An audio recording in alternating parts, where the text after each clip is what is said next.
Hello, welcome everybody. Thank you so much for joining us.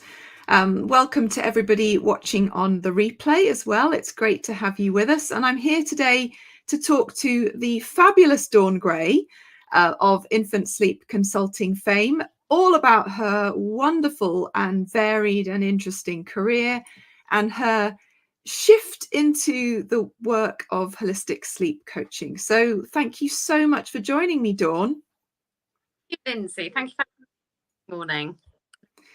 Absolute pleasure. Right, so I'm going to dive straight in and probably embarrass you immediately because you have a very, very, very long career. You're extremely experienced. Your beautiful, youthful face definitely hides the fact that you've actually been in this industry for more than 30 years, haven't you? Very, very experienced maternity nurse. And you mainly now focus on sleep work, is that right? Yes, I do. Yes, mainly sleep, and I do still do newborn nights as well. So that keeps teeny tiny ones, which is lovely.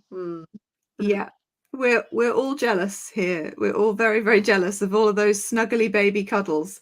But can you explain what you enjoy most about sleep coaching? What is it that kind of hooked you in the first place, and what is it about it that keeps you working in this area and has made that shift away from maternity nursing? Yeah, I mean, like a lot of people doing sleep consultancy, sort of start with my two children not being very good sleepers at all those, and I think for me, instinctively, the best way forward was to be responsive and gentle and all of those things. Even though it went against the sort of norm of sleep coaching, which was timed crying, pop in, pop out, that sort of thing. And there was nothing really about gentle sleep coaching about. And also we didn't have the internet, there were a certain amount of books that you could buy at the shop at Waterstones or wherever. And there was very little information about it. And I thought, I think the more as my children got older and their sleep improved anyway, I then just became very interested in it, particularly when I left my nannying career, which I'd sort of fallen into accidentally when I qualified in 1985. And it went from there. When I went into maternity nursing, a lot of conversations then revolved around sleep, newborn sleep, and if I was with the family for a few months, obviously sleep would be a main topic of conversation. So that's how I started with it all, really. And I think that the thing that I most enjoy about it now is witnessing, and being part of that transformation in both, the child's sleep, improvements, and also the parents' well-being, their confidence and clarity around their child's sleep, and actually just supporting them through that. And then at the end of it, however long that takes, they're a lot more confident and happier with the whole situation. So Yeah. just seeing the transformation, I think, is the real thing. And then at the end, I coached somebody, a couple of weeks ago, finished on Friday, and we were leaving each other voice notes every day. So she'd sort of send me through the baby's sleep and feeding diary from the day before, and then we'd leave each other a voice note. But we sort of got on to other things. We were talking about family, her older daughter, my children, each other, what we were doing at the weekend. And it sort of became a little bit of a friendship. And she doesn't live very far from me. And she said, I just really want to stay friends with you. I'm going to miss our daily chats. And that is such a lovely thing to say, and also to be part of. Just a really, really, so friendships can be formed from working with clients, particularly if you really, really hit it off in that way and you talk about sort of more personal stuff. So Yeah. really lovely.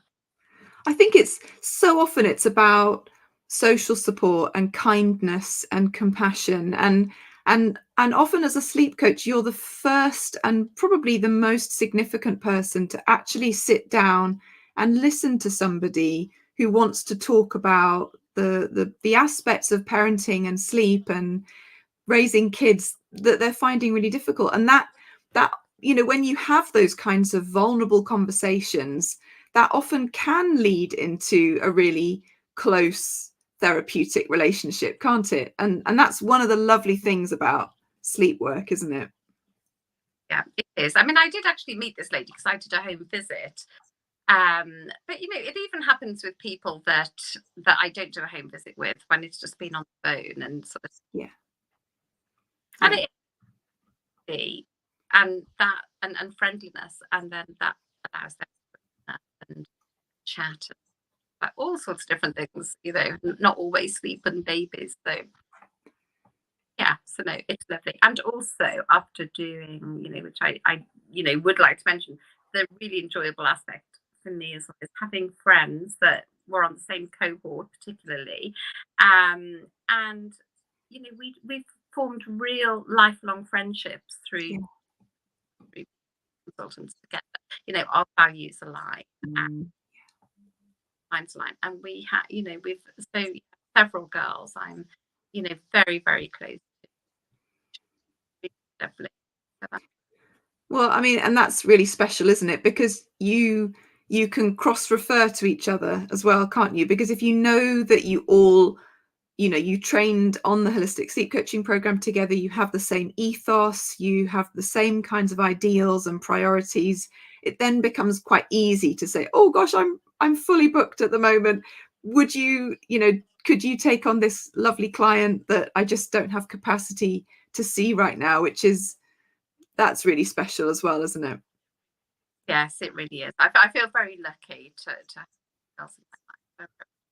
Oh, it's so important to be able to trust your colleagues and to know that they're going to work in exactly the same way as you, and they're not going to do anything that would, jeopardize your reputation either. So yeah, I'm so happy for you that you've got that community of other coaches who are like-minded as well.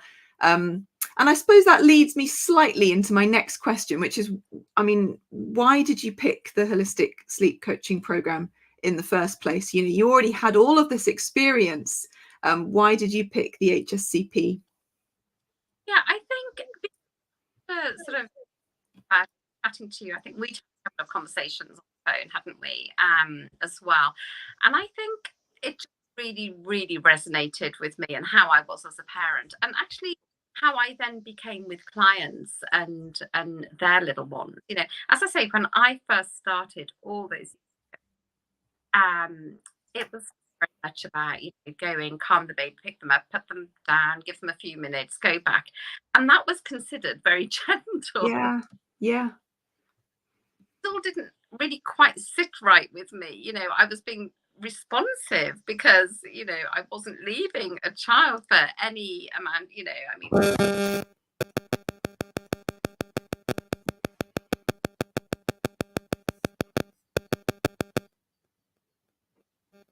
Sure what, sorry. Oh, I think we just lost you, but that's fine. Kind of, yes, so it was very bad that it completely aligned with my own value. And the fact that it prioritizes responsiveness and gentleness and connection, and in no way is, well, parents' well-being compromised. Yeah. And yeah, it was, it sort of provides you, your course provides you with all the tools that you need to really look at every single aspect. Very, very important. We know when you're dealing with infant and child sleep. Yeah, absolutely. And how would you say sleep coaching allows you to work differently with clients compared with maternity nursing? I would say that it's just generally. Do you mean personally, as in practically, or sort of? Yeah. So what? Because obviously, when you're working as a maternity nurse, and you're caring for newborns, your role is different to the role that you have when you're booked to come in and support a family who have a specific sleep challenge. What is it about sleep coaching that is different, and how is it that you're able to work in a more in-depth way, or what's the main difference, would you say? I think the main involves a comprehensive sort of care of both mother and baby, whereas sleep consulting, sleep coaching, whether that's hands-on support or whether it's remote, it is really, I mean, looking at everything holistically and putting everything together, but then really focusing on creating some sleep strategies after the initial assessment and plan. Really focusing then on some just specific sleep related strategies to sort of get them to get their little ones sleeping and the family sleeping again. So I think that's the main thing. I mean, quite often what will happen is that I go into a maternity nursing client and then it sort of follows on, and they might book for 8 weeks for nights or something, 3 or 4 nights a week, and that will go on and on and on. So the twins that I've just been with last night, they're 7 months old now. I went in for 8 weeks with them, and we've just continued all the way through, and they are now just both sleeping through the night at 7 months. So it can quite often, one leads on to the other anyway. They've built that relationship with you, but they trust you, and you've got support how you work with them. Quite often it will lead on to. Yeah, it's so important, isn't it, that if you're going to have somebody in your home doing hands-on sleep work, because of course not all sleep consultants and coaches do hands-on work, and some people just work remotely or whatever, but if you are going to have somebody in your home providing hands-on support to your little ones, it's so important that they trust you. So I suppose it's quite a natural progression, isn't it, that if you've worked with them for several weeks and the babies know you, it must actually be quite a lovely thing to be able to continue that support in a more specifically sleep related way. Exactly. And or quite often, I should say, you might leave a client, but then they'll call if they know you're a sleep consultant, then call you back when there's a sleep further down the line, the 4 month progression that everybody sort of or most people will struggle with at some point. And so they often call you back and say, oh, which is lovely. It's lovely to get back to people. Yeah, absolutely. And I'm curious, because obviously lots of different parents have lots of different philosophies on parenting style, and not everybody parents in the same way. Do you often get clients who simply aren't aware that there is a gentle, responsive way to support little ones to have optimal sleep? And do you find it relatively easy to kind of give them these gentle, responsive, holistic options? How does that, I'm curious, how does that play out for you when you're working with clients who, actually that they thought cry it out was the only way that you could improve sleep, and then here you come along and you say, actually, did you know there was another way? How does that go? Yeah, quite often that happens actually, and even so much so that a couple of weeks ago, a lady contacted me, and I've just supported her. She actually threw her other little one, her 2.5-year-old, into the mix as well, because the first one made such an improvement in such a short time. She said, "Oh, can you help me with child number one?"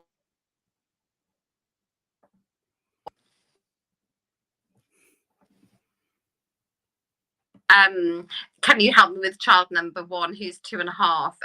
He now isn't sleeping and is waking up early and all the rest of it. So and she was very much about, we need tough love, and and I did cry out with my first one when he was little, and it worked. So I'd really like to do that. And I was like, you know, oh, I'm really sorry, you know, you definitely don't need me to do that, you know, that's a sort of, but how about we sort of do it this way? And she was like, oh, well, I'm not sure that that's going to work. You know, I'm really looking for this to be fixed as quickly as possible. And which she had written actually on her intake form as well.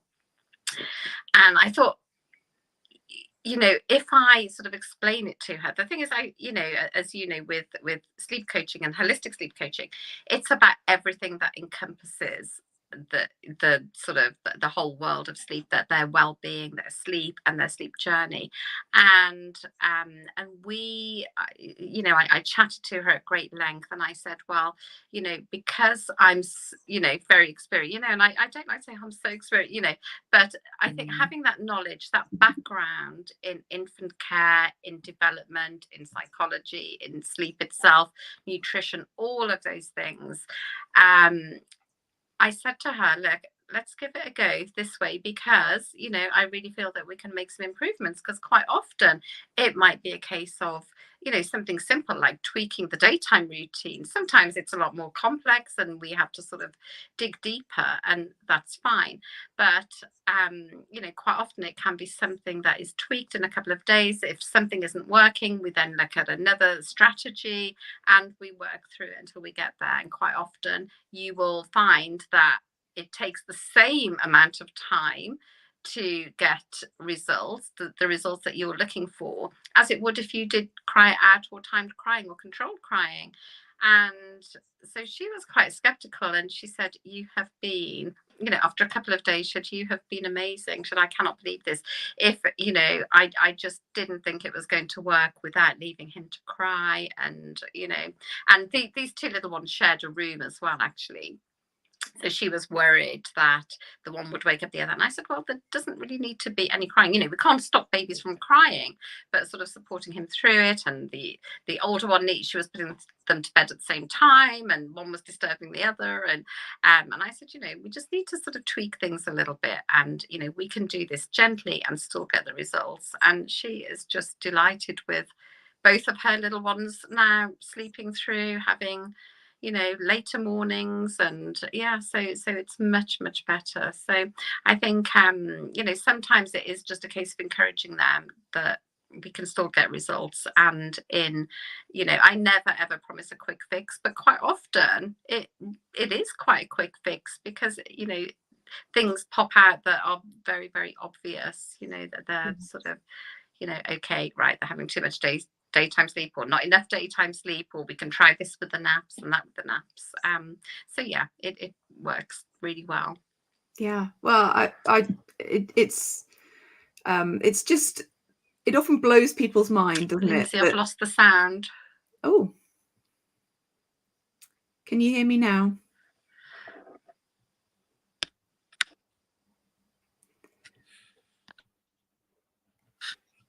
Okay, are you back? I can't hear anything you're saying, Lyndsey. Oh, how bizarre. I don't think it's on my end. Can anybody hear me? I can hear you both. Oh, okay. You just can't hear each other, apparently. Yeah. I'm gonna take you both off the stage and put you back on and see if that makes All right, let's see if that works.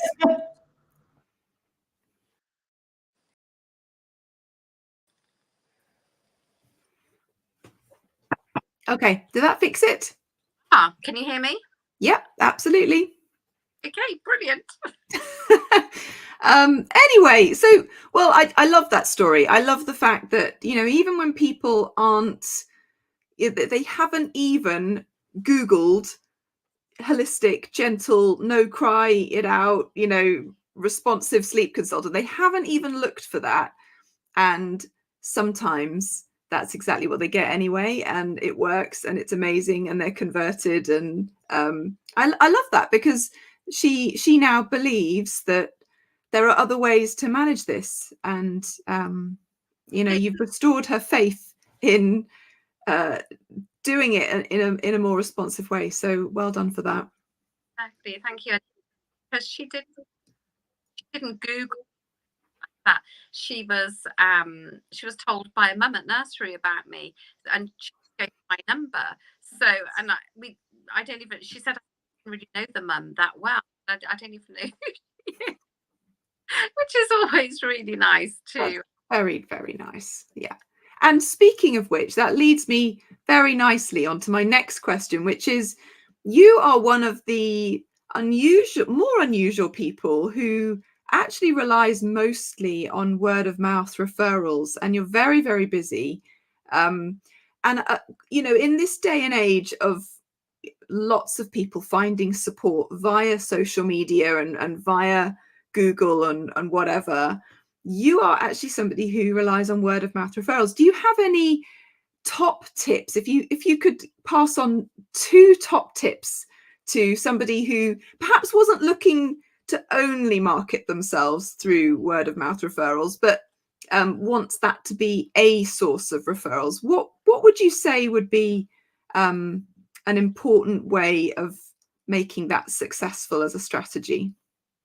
Yeah, I think if they're new to it and trying to establish themselves, I would definitely say to do some, once that they're graduated, to do some pro bono work and do some sleep coaching free of charge, just to get some testimonials and really network with people, really mums, parenting groups, local nurseries and parent centres, and just really, really network with people, and then build up a group of people that are doing the same, doing your course at the same time, because that can be real, it is very, very, very helpful.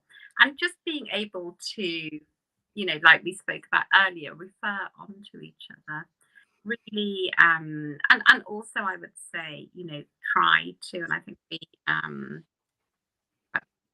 trying to do lots of other courses to complement if they haven't done very much before.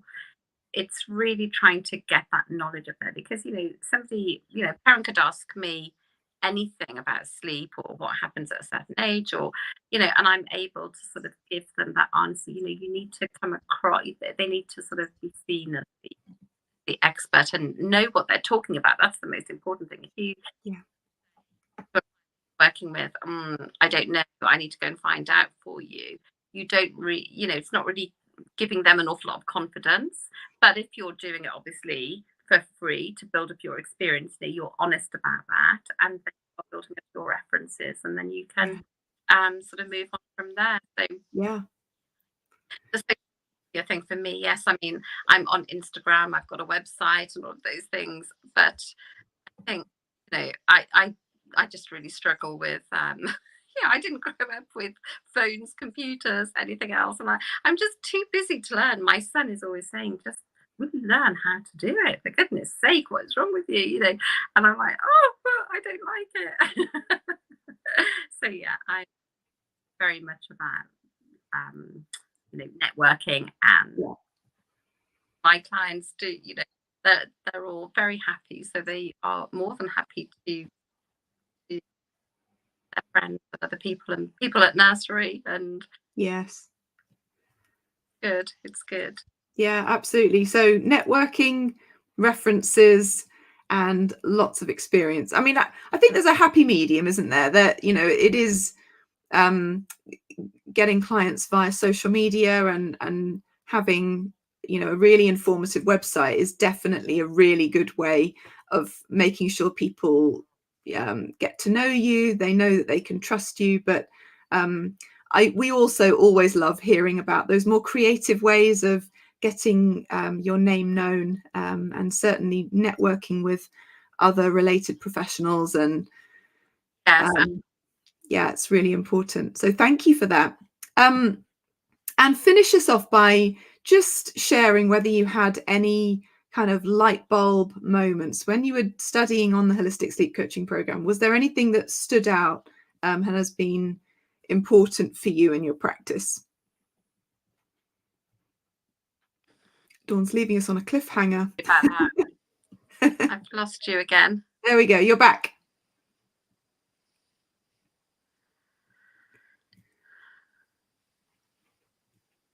Can you hear me, Dawn? I can't hear. Charlotte, I can't hear Lyndsey. Okay, I'm going to do the same thing again. I'm going to take you off and bring you back on again, okay? Thanks, Charlotte.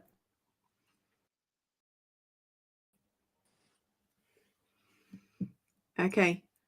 Okay, hi. Are we back? It obviously has got like a 5-minute window where it's happy, hasn't it? Oh. Sorry, did it do it again? It's fine. Don't worry. Go for it. Tell us about those light bulb moments. Yeah. I think, yeah, the light, but one of the sort of main light bulb moments for me was when I was doing your course, which is quite a few years ago now. I think it was just sort of, you know, the understanding of sleep dynamics just really the sort of gentle way of doing it, really, you know, that you do not need to do sort of some more controlled crying methods, and that it was just very very aligned to what I'd been doing with my own children, as I mentioned earlier. So yeah, it was sort of, this is how it should be, and this is what felt natural and instinctive, and it was like I was doing this 29, well, actually he wasn't 29 then, but you know, I was doing this sort of, you know, 25 years ago, whatever. And I didn't know it was called gentle, holistic, responsive, you know, sleep. But well, I wasn't even doing it. I was just sort of doing all the things like letting him come into my bed and you know, all of those things that, you know, all the books were saying you shouldn't do. And I was doing it. And I thought, well, you know, that was how it.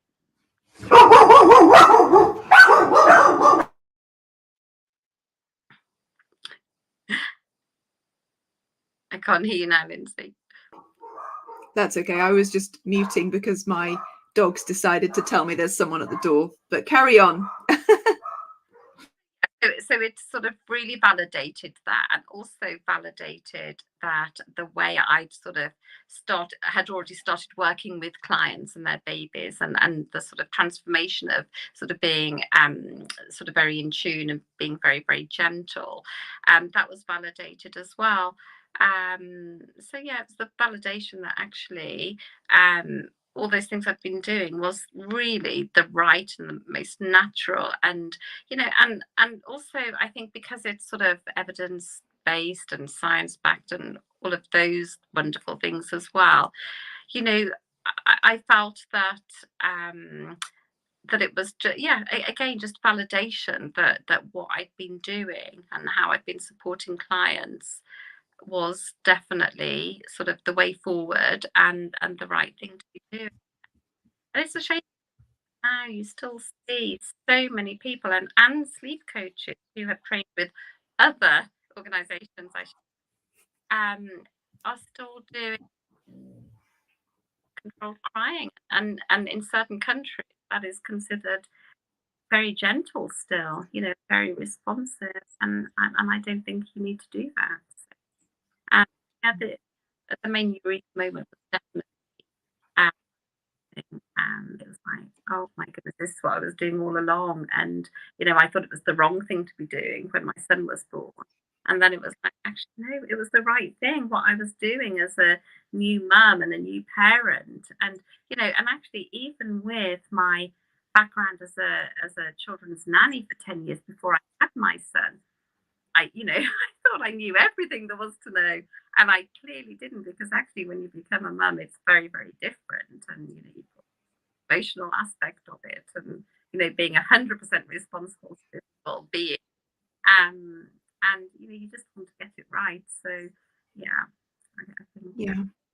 Amazing. So that kind of blend of validating something that felt instinctive, but also adding on the evidence base and some additional strategies, and I think also the sleep biology piece is really important, isn't it? You know, learning how you can work with a child's sleep biology to naturally optimize sleep, and as you say, sometimes that can be something that will fix a sleep challenge in 2 or 3 days, just because, you know, if you work with a child's natural body rhythms rather than trying to just enforce a sleep schedule that doesn't align with the way that their body works, it's easier, it's quicker, it's stress-free.